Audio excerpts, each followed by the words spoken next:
나가실 부모들 다 나가셨어요? 네. 이렇게 이제 부모 초청 예배 때 이렇게 나가서 들어보면 좋은 얘기 들을 것 같아요? 나쁜 얘기 들을 것 같아요?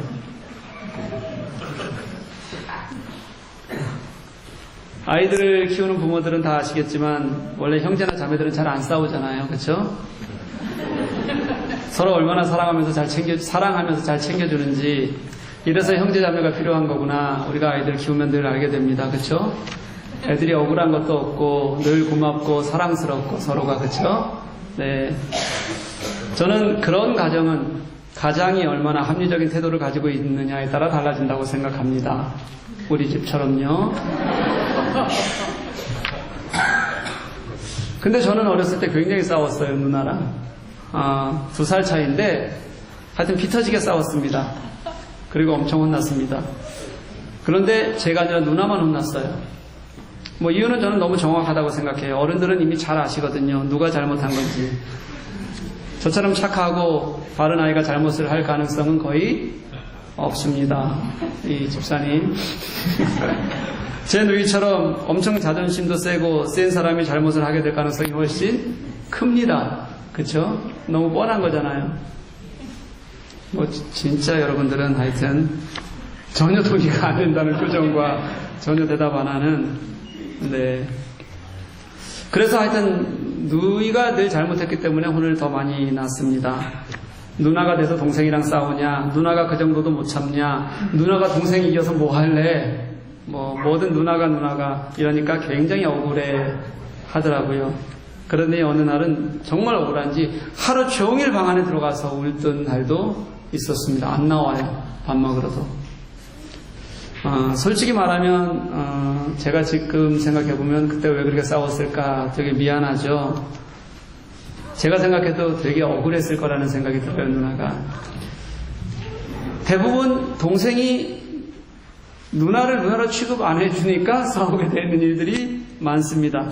동생이 말을 쳐먹어야 누나도 누나다운 일을 하죠. 그렇죠? 예, 저처럼 말을 안 쳐먹으면 안 되는 거예요, 그것도. 그렇다고 해서 2살 어린 남동생이 누나보다 힘이 약할까요? 힘도 세죠.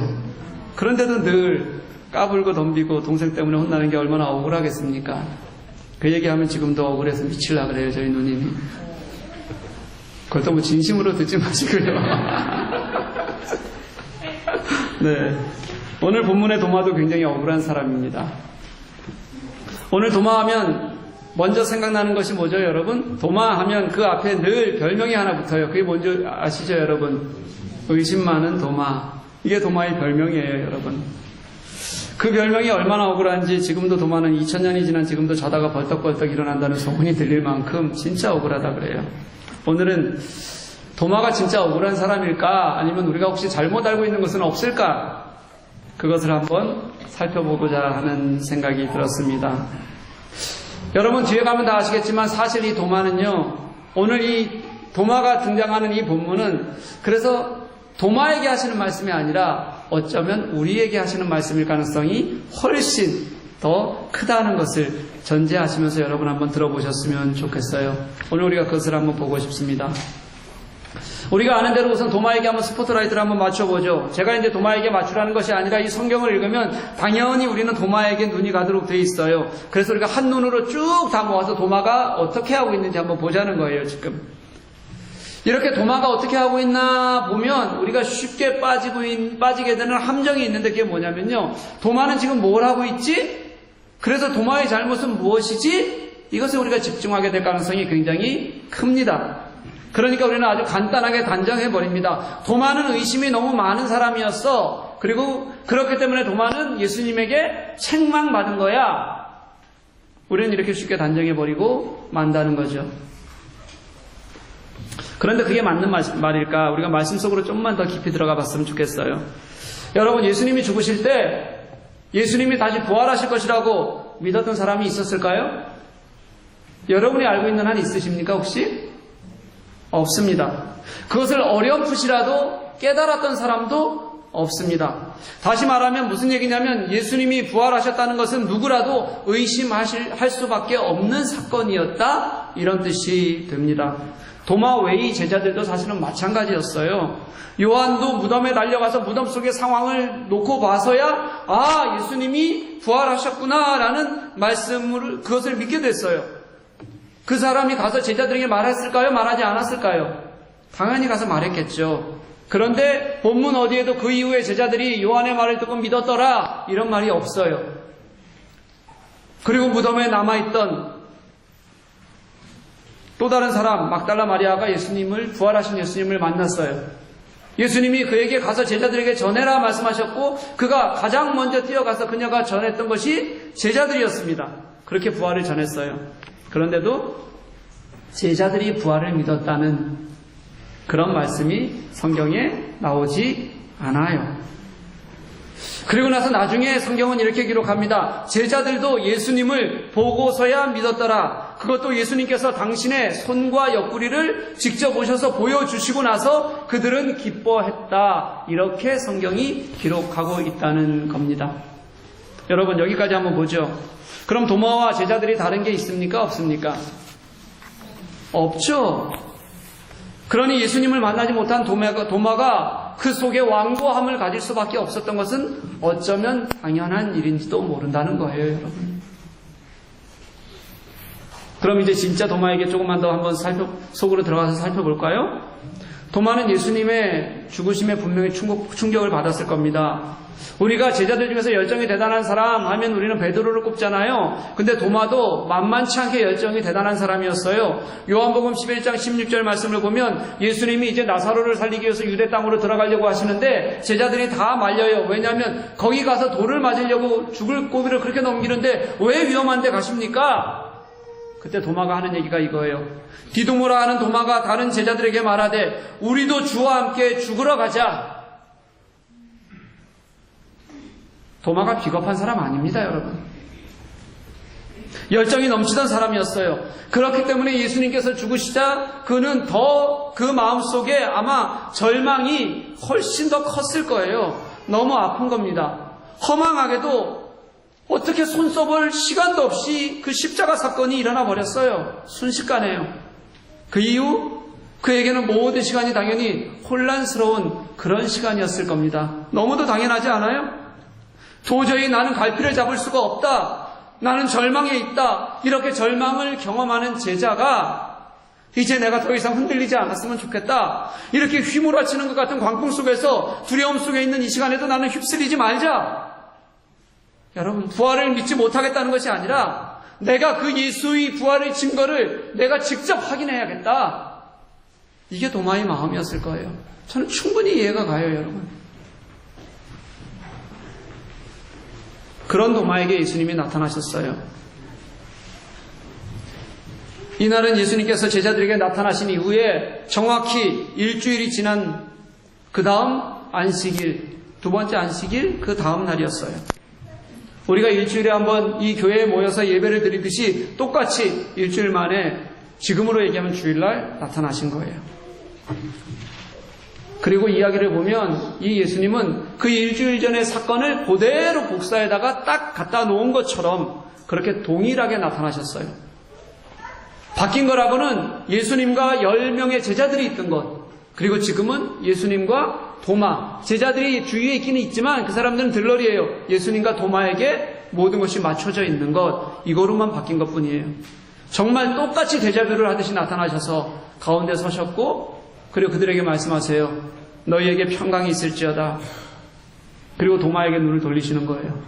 도마에게 눈을 돌리시고 도마에게 이르시되 내 손가락을 이리 내밀어서 내 손에 넣어보고 내 손을 내밀어서 내 옆구리에 넣어보라. 사랑하는 여러분, 이제 여기에서 우리는 다시 한번 일어났던 일이 아니라 그 마음을 한번 보았으면 좋겠어요. 일주일이 지난 시간 다시 나타나셨어요. 그리고는 나는 보아야 믿겠어. 나는 만져보아야 믿겠어. 그렇게 완강하게 버티던 제자에게 그래 한번 와서 만져봐라. 그래 목구멍에 한번 손을 넣어봐라. 예수님께서 말씀하시는 이 말씀이 여러분 은혜일까요? 책망일까요? 여러분 뭐로 느껴지세요? 은혜로 느껴지세요? 책망으로 느껴지세요? 은혜죠. 그게 은혜가 아니라면 예수님이 그 자리에 다시 오시지도 않았을 겁니다. 우리는 이 사건을요, 예수님의 책망에 자꾸 초점을 맞추는데 아니에요. 그렇게 혼란에 빠져 있고 그렇게 시류에 빠져 있어서 이제 더 이상 흔들리지 말았으면 좋겠다 다짐하는 제자에게 찾아오셔서 다시 한번 똑같이 보여주셔서라도 알게 하시고 싶은 예수님의 은혜셨어요. 물론 그냥 믿었으면 좋겠죠, 여러분. 그런데 그건 우리의 생각이에요. 여러분 그렇게 잘 믿어지던가요? 예수님 믿으면 여러분들 그렇게 확신이 생기던가요? 2000년 전 이 사건은요, 누구도 생각하지 못했던 사건이었어요. 어쩌면 도마는 다른 제자들과 똑같이 의심했던 거예요. 다른 제자들과 똑같이 예수님이 보고 싶었던 거예요. 다른 제자들처럼 이제 똑같이 그렇게 보고 나서 흔들리고 싶지 않았던 마음이 있었던 거예요. 그래서 그 혼란스러운 시간을 며칠이고 그렇게 도마는 버텨내고 싶었을 뿐인 거죠. 그런 도마에게 예수님께서 나타나셔서 그래 한번 만져봐 이렇게 말씀하세요. 그리하여 만져보고 나서 믿음 없는 자가 되지 말고 믿는 자가 되라. 아멘. 만져보고 나서 이제는 믿음 없는 자가 되지 말고 믿는 자가 되라. 여러분, 예수께서 도마에게 하신 말씀 믿음 없는 자가 되지 말고 믿는 자가 되라고 하시잖아요. 이게 단순히 부활을 믿어라 믿지 말아라 이런 뜻 아닙니다. 삶의 전환을 말씀하시는 거예요. 이제 도마는 부활이 진짜다 아니다 이것이 중요하지 않은 거예요. 왜냐하면 예수님은 이미 아시거든요. 이제 도마는 예수님을 만나면 부활을 분명히 믿을 거예요. 그런데도 불구하고 다시 이렇게 말씀하시는 것은 믿음 없는 자에서 믿는 자로 이 전환, 이 문장이 어떤 구조냐면 정말 삶의 전환을 드러낼 때 그때 하는 문장 구조예요. 다시 말하면 그것을 놓고 예수님은 그가 진짜 고백하기를 원하시는 거죠. 내가 예수와 함께 살겠다. 내가 이제 예수와 함께 나의 삶이 변하겠다. 그 안에 내가 있는 것, 네가 그 안에 있는 것, 이제 이것이 내가 너에게 주는 은혜다. 내가 너에게 선포하는 거다. 그런 예수님의 예언적 선언이 들어가 있는 게 믿음 없는 자가 되지 말고 믿는 자가 되라는 말씀이에요. 그래서 은혜인 거예요, 여러분. 찾아오시고 그 낙심과 혼란 속에서 어쩔 줄 모르는 그 마음을 위로하시고 제거해 주시고요. 그리고 내가 너를 결국은 새로운 삶으로 끌어내고야 말 거야. 그렇게 예수님께서는 도마에게도 당신의 은혜를 허락하시는 겁니다. 저는 이런 예수님을 볼 때마다 그 은혜가 얼마나 큰지를 늘 느껴요. 요즘 제가 제자 훈련을 하면서 훈련받는 이들에게 한없이 강조하는 것이 있습니다. 뭐냐면요, 그냥 그것만 강조해. 하나님이 누구신지 알았으면 좋겠다. 예수께서 왜 그렇게 우리의 구속이 되셨는지, 그게 나의 무엇 때문이 아니라 철저하게 하나님의 은혜라는 것, 다 하실 수 있는 하나님께서 내게 보이신 사랑이라는 것, 그래서 그 예수님이 오셨다. 우리 그거 잊지 말자. 그 예수께서 도마를 찾아와 주셨고 만나 주셨고 그리고 결국은 도마가 돌이킬 수 있도록 기회를 주셨어요. 여러분, 이게 은혜죠. 은혜 아니에요? 여러분, 이게 예수님의 사랑이죠. 이거 사랑 아니에요, 여러분? 그렇게 예수님의 은혜와 사랑을 경험한 도마가 어떻게 대답하나요? 우리가 같이 한번 읽어봤으면 좋겠습니다. 28절 읽습니다. 시작. 도마가 대답하여 이르되 나의 주님이시요 나의 하나님이시니이다. 아멘. 여러분, 이 도마의 고백은요, 요한복음 1장 1절 혹시 여러분 아세요? 태초에 말씀이 계시니라. 이 말씀이 하나님과 함께 계셨으니 이 말씀은 곧 하나님이시니라. 요한복음은요, 요한이 이미 예수님에 대해서 1장 1절에 그분은 하나님이십니다 라고 선포하고 시작했어요. 그리고 오늘 도마가 이렇게 고백하잖아요. 이 도마의 고백은 당신은 나의 하나님이십니다. 이 고백은요, 요한복음이 이제 끝나가요. 거의 끝나가는데 요한복음을 통틀어서 이렇게 고백하는 건 처음 나오는 고백이에요, 여러분. 이게 처음이에요. 당신은 나의 하나님이십니다. 요한이 요한복음 시작을 통해서 시작할 때 이미 선포하셨던 그 하나님이, 그 예수님이, 하나님이셨던 예수님이 이제 예수님을 만난 그 도마가 벅찬 감격으로 내가 이제 그 예수를 고백하는 것, 당신은 나의 하나님이십니다. 이렇게 요한복음이 끝이 나는 거예요. 여러분, 요한복음이 아직 조금 남았어요. 그렇지만 요한복음 1장 1절과 이 오늘 20장 28절, 이 처음과 거의 끝은 완벽하게 하나의 처음과 끝이 되어서요. 요한복음 전체를 감싸고 있는 그런 주제가 되는 거예요. 지금까지 하나님을 본 사람이 하나도 없었잖아요. 그런데 도마가 이제 그렇게 얘기하는 겁니다. 내가 이제는 하나님을 봅니다. 내가 독생하신 하나님을 봅니다. 내 눈에 계신 이분이 하나님이십니다. 도마는 그렇게 자신의 눈앞에서 감격이 있고 은혜가 생겨서 그렇게 고백하고 있는 거예요. 그 하나님을 보면서 말이죠. 사랑하는 교회 여러분, 저는 이 말씀을 묵상하면서 소름 같은 게 좀 돋아요. 예수께서 우리를 정말 이렇게 사랑하신다는 것도 그렇고요. 그래서 우리를 끝까지 찾아오셔서 포기하지 않으신다는 것도 그렇고요. 예수님께서 그렇게 찾아오셨더니 그렇게 정말 진짜 흔들리지 말았으면 좋겠다고 그렇게 자꾸 되뇌었던 도마가 이렇게 그 예수 그리스도를 나의 하나님이라고 고백하는 것도 그렇고요. 이 고백이 사도 요한이 이 복음서를 기록하기 시작한 그 예수 그리스도의 하나님 되심을, 저는 이게 다른 사도들 정말 괜찮다고 생각했던 그런 사도들이 아니라 우리에게 그렇게 욕을 먹는 도마를 통해 마무리되었다는 것도 그렇게 소름 끼치게 좋을 수가 없어요, 여러분. 이게 그냥 예수님의 스토리를 읽건 아니면 요한의 문학성이 뛰어나건 제게는 이게 모든 글이 다 그렇게 느껴지는 거예요. 어쩌면 그렇게 우리의 구속을 위해서 예수님께서는 당신의 삶을, 당신이 우리를 찾아오시는 것을 하나도 허투루 버리지 않으셨던 사랑을 우리들에게 분명히 보여주셨다. 하나도 허투루 보이시지 않으셨다. 우리와 그렇게 우리 속에서 호흡하시고 우리를 만나주시고 우리 속에서 함께 하시는 하나님, 저는 그게 너무 감동되고 좋아요. 여러분 좋지 않으세요? 저는 그게 너무 벅찰 때가 많습니다. 그래서 제가 말씀 묵상하다가 그리고 이 설교 준비하다 혼자 그냥 중얼거리는 거예요. 미친놈처럼요. 도마를 따라서 그냥 중얼거리는 거예요. 하나님, 당신은 진짜 하나님이세요. 하나님, 당신은 나의 주님이세요. 하나님, 당신은 정말 내게 좋은 분이세요. 정말 좋은 분이세요.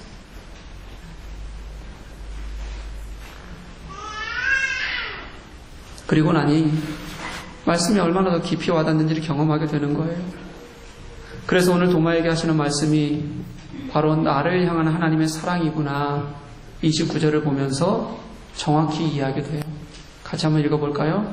읽습니다. 시작. 예수께서 이르시되 너는 나를 본고로 믿느냐? 보지 못하고 믿는 자들은 복되도다. 아멘. 우리가 예수께서 도마를 책망했다고 보는 구절, 이게 이 구절이거든요. 그런데 앞서 말씀드렸잖아요. 도마의 고백이 어떤 고백이었는지, 요한복음 전체를 꿰뚫는 요한이 하고 싶었던, 정말 우리가 고백한다면 그렇게 고백해야 돼, 그분은 하나님이셨어 라고 말하는 그런 최초의 고백을 온 마음 다해서 도마가 했다고요. 그래서 요한복음이 완성된 거예요, 여러분. 여러분, 오늘 보면 바로 뒤에 다음 절 한번 여기 보세요. 30절 31절 있는데 마지막 절 31절이 이렇게 얘기해요. 오직 이것을 기록하면 너희로 예수께서 하나님의 아들 그리스도이심을 믿게 하려 하며 또 너희로 믿고 그 이름을 힘입어 생명을 얻게 하려 함이니라. 아멘. 이것을 기록한 것은, 요한복음을 기록한 것은 이 얘기예요. 이미 요한복음 끝났다는 거예요. 내용은요, 여기서 그런 뜻이에요. 그러니 이 요한복음이 누구의 고백으로 끝이 난다고요? 도마의 고백으로 끝이 나는 거예요. 그리고 이것을 쓴 목적을 얘기하는 겁니다. 21장 하나 남아있어요. 근데 이것은 별책 부록이에요, 여러분. 사실은요, 진짜는 여기서 끝이 나는 거예요. 도마의 고백으로. 그런데 그렇게 그 고백을 정확하게 요한이 생각하기에는 이 고백처럼 정말 진짜 하나님을 알았던 고백이 없었다고 얘기하는 이 고백에 그 고백을 두고 예수님이 그를 책망하실 리가 있겠어요, 여러분? 그렇게 정말 이제는 예수님을 만나서 그 고백 하나로 이제 그 평생을 살았던 사람이거든요. 그 사람을 예수님이 책망하시겠어요? 저는 아니라고 생각해요. 그래서 제가 꼼꼼히 살펴봤어요. 그래서 보니까 실제로 이 문장에는 책망한다는 단어도 없고 구조도 없어요. 문법상에도 안 나타나요. 그래서 예수님이 하신 말씀으로만 우리가 해석해 봐야 돼요.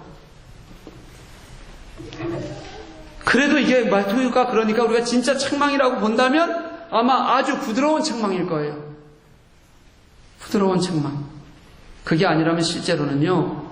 사실은 문법상으로는 사실을 설명하는 것에 훨씬 가깝습니다. 이거의 뜻을 가만히 보면 어떤 것에 더 가깝냐면요. 네가 나를 보고서야 믿었구나.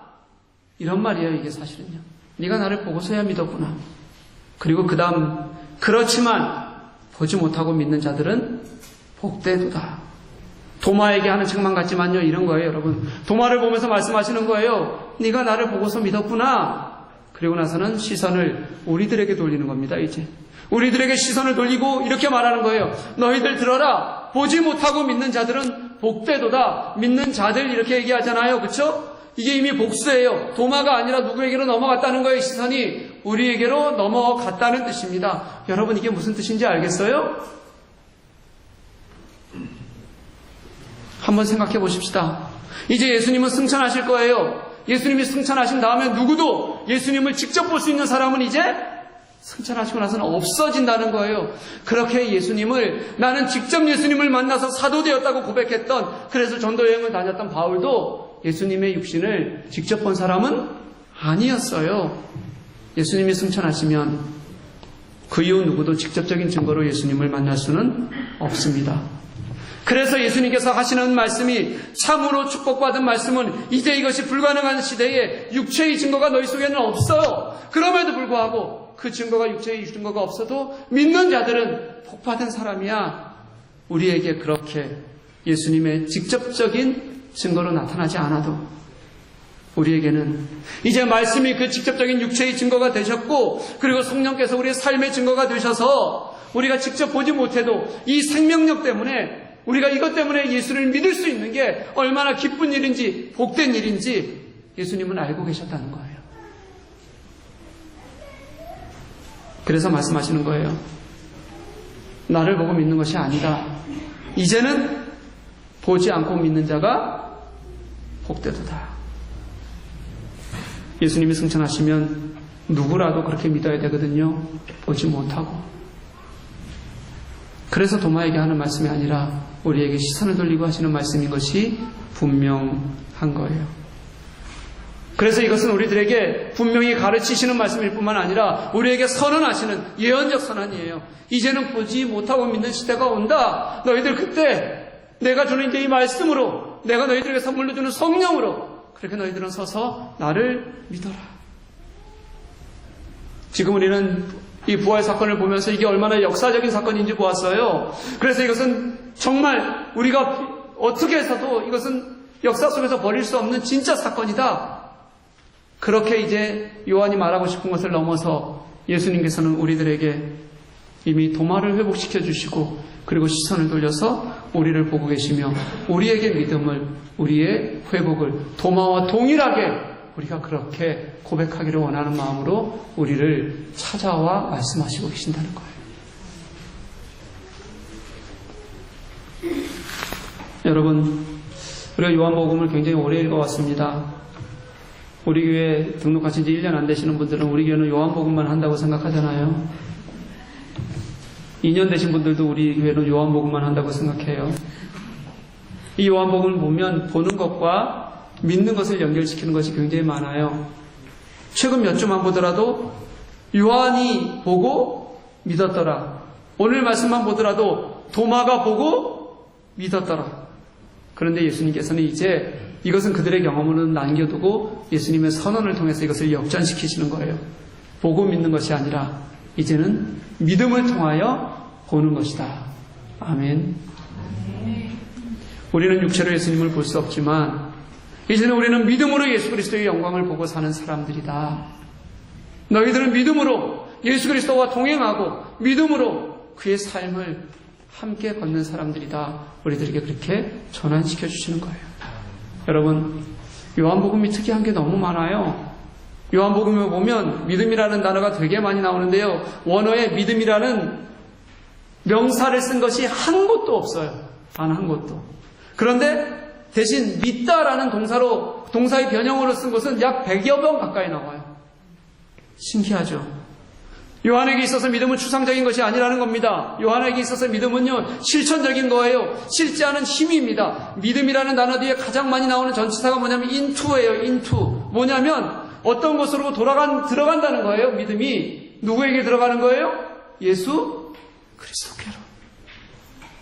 믿음은 내가 그냥 마음에 가지고 있는 신조가 아니라 내가 예수 그리스도께로 들어가는, 믿는다는 것은 내가 예수와 함께 동행하는, 그분이 나의 믿음의 존재가 되는 관계다. 이런 관계적인 측면에서 우리도 이제는 도마처럼 예수를 만나는 겁니다. 육체를 보지 못했어요. 그렇지만 우리는 여러분, 내게 주신 말씀을 통하여서, 성령을 통하여서 우리는 거꾸로 믿음을 은혜로 얻었어요. 이제 그렇게 은혜로 얻은 믿음으로 우리는 누구를 봐요? 예수를 보는 거예요, 여러분. 그리고 그 예수께로 들어가고 그 예수와 함께 걷고, 그리고 그 예수 때문에 우리가 사는 은혜를 누리는 것을 예수님께서는 그런 삶이 복된 삶이다, 이렇게 우리들에게 말씀하시는 겁니다. 사랑하는 교회 여러분, 오늘 본문의 도마가 우리들에게 왜 필요할까요? 지금 우리는 예루살렘으로부터 너무 멀리 떨어진 곳에서 우리는 그 이야기를 보고 있습니다. 그리고 우리는 예수님이 부활하셨던 그 시간에서 너무 오랜 2000년이나 지난 시간을 지나서 우리는 그 이야기를 지금 듣고 있어요. 우리 속에도 또한 똑같이 도마처럼 의심이 있고 신뢰하지 못하는 연약함을 우리는 발견합니다. 그리고 그것을 발견할 때 우리는 그때 생각하는 거예요. 예수님께서 도마를 부르셨듯이 우리를 향해서도 그렇게 간절한 부르심의 음성을 가지고 계시는구나. 예수님께서 도마에게 찾아오셨듯이 우리에게도 똑같이 찾아오시는구나. 그리고 우리는 그것을 통해서 믿음으로 이 초대를 듣는 거예요. 그렇게 초대해 주시는 예수님께 나아가는 것, 우리는 그 예수님을 믿고 오늘 이 자리에 있는 것, 이것이 은혜라고 도마의 이야기를 통해서 우리들에게 들려주시는 겁니다. 여러분, 저는 말씀이 너무 좋아요. 말씀을 묵상하다 보면 정말 이렇게 짧은 말씀 속에서도 어김없이 우리를 위해서 일하시고 우리를 위해서 정말 자신의 것들을 내어주시는 예수님을 만나는 것이 너무 좋습니다. 일주일 전 제자들을 만나주신 예수님이 일주일의 시간이 지난 뒤에 도마를 찾아오셨고, 그리고 그 예수님이 이미 2000년이 지난 이 시간에 우리에게 찾아오셔서 말씀 속에서 살아 역사하시는 것이 저는 너무 좋습니다. 똑같은 생명력과 운동력이 있는 거예요. 며칠 전 한 학생이 제게 문자로 이런 질문을 했습니다. 목사님, 갑자기 궁금한 게 생겨서 여쭤보려고 연락드려요. 목사님은 왜 하나님을 믿으시는 거예요? 제가 이렇게 대답했습니다. 아무리 말씀을 보고 경험하고 공부하고 생각해도 하나님의 우리 창조주 되시고 예수께서 우리의 구원 되시는 것이 분명하기 때문에 나는 믿지 않을 수가 없네. 그래서 나는 하나님이 너무 좋아. 사랑하는 교회 여러분, 오늘 말씀은 지금 나에게, 우리에게 예수 속으로 들어가기를, 우리가 진짜 성령 안에서 예수를 만날 수 있기를 원하시는 하나님께서 우리들에게 주시는 사랑의 말씀입니다. 우리를 사랑하시는 예수께서 이제 우리에게 마지막으로 주시는 요한복음의 핵심 메시지예요. 그때 계셨던 예수님이나 지금 계시는 예수님이 동일한 예수님이고 동일한 하나님이고 동일하게 우리의 구원자시고 동일하게 그 사랑을 똑같이 느낄 수 있고 동일하게 우리가 그 부활을 믿으며 살 수 있다. 저는 부활은요, 외부에서 오는 힘이 아니라고 생각해요. 바깥 어디에서도 얻을 수 없는 거예요. 부활은 창조주 하나님께서 직접 우리 속으로 내 안에 들어오셔야지만 우리 교회 속으로 들어오셔서 우리를 치유하시고 회복시키셔서 우리를 진짜 다시 재창조의 자리로 끌고 가시는 하나님을 경험하게 하시는 은혜가 부활이라는 거예요, 여러분. 그래서 부활은 처음 계셨던 그 태초의 하나님을 우리가 이 자리에서 다시 함께 보는 거예요. 당신은 나의 하나님이십니다. 당신은 진짜 나의 하나님이십니다. 이 고백이 우리의 진실한 고백이 될 수 있기를 간절히 소망합니다. 동안을 통해서 우리들에게 마지막 믿음의 메시지를 주셨던 그 예수님을 진짜 믿을 수 있기를 간절히 소망합니다. 보지 못하는 것처럼 잊지 말고요. 보지 못하지만 보는 것처럼 성령과 뜨겁게 호흡할 수 있기를 간절히 원합니다. 예수님의 은혜에 빠질 수 있기를 원해요. 예수님의 이야기 속에 우리가 들어갈 수 있기를 원해요. 그렇게 우리 삶이 당신과 함께 하나 되어질 수 있기를 간절히 소망합니다. 지금 한국은 명성교회 세습으로 너무 어지러워요. 제가 너무 속상하고 안타깝습니다. 솔직히 말하면 제가 몸을 담고 있는 교단이기 때문에 더 속이 상합니다. 저는 이 참남한 때에 우리는 건물도 돈도 명예도 기득권도 그런 것 전부 아니어도요. 그런 것들을 다 버리셨던 예수님처럼 진짜 그런 거 하나도 없어도 괜찮다고 고백하고 우리는 그런 거 추구하지 않아도 괜찮다고 고백하고 진짜 예수님을 찾는 그런 교회가 되었으면 좋겠어요. 지난 월요일 화요일 우리 교회에서 이제 우리 명성교회와 같은 교단이잖아요. 통합 측 독일 선교회 목사님들이 모였습니다. 종교개혁 500주년에 뿌리가 있는 땅이라서 그럴까요? 참석자 전원 찬성으로 명성교회 세습 반대 성명 우리 교단 신문에 발표하기로 했습니다. 다 교단 파송 선교사들이에요. 그리고 교단 세계 선교부를 통해서 돈을 받습니다. 되게 어려운 일일 겁니다. 아마 불이익이 있을 수도 있어요. 그럼에도 불구하고 모두가 만장일치로 결의를 했습니다. 제가 그것을 보면서 소망이 조금 생겼어요. 사랑하는 교회 여러분, 우리 소망을 가질 수 있었으면 좋겠습니다. 세상이 어떻건 내가 예수 그리스도 속에 있을 때 정말 그 예수가 나를 사로잡고 있고 내가 그 안에서 당신과 호흡할 때 예수님과 시선을 마주하고 그 은혜로 그 사랑으로 꿋꿋이 길을 걸어갈 수 있는 우리가 될 수 있기를 간절히 소망합니다. 예수께서 우리를 사랑하셔서 초대하시는 그 길을 믿음으로 갈 수 있기를 소망합니다. 우리 그래서 진짜 믿는 사람, 진짜 예수의 가치를 아는 사람, 세상의 돈과 권력 없어도 괜찮아요. 교회 건물 없어도 괜찮아요. 세상의 가치에 흔들리지 않는 그런 사람, 우리가 그런 사람으로 나아갈 수 있기를 주님의 이름으로 간절히 소망합니다. 예수께서 오늘 그렇게 우리를 부르시고 계시는 것을 믿고 함께하는 저와 우리 교회 여러분들 되시기를 간절히 축복합니다. 우리 함께 찬양하실게요.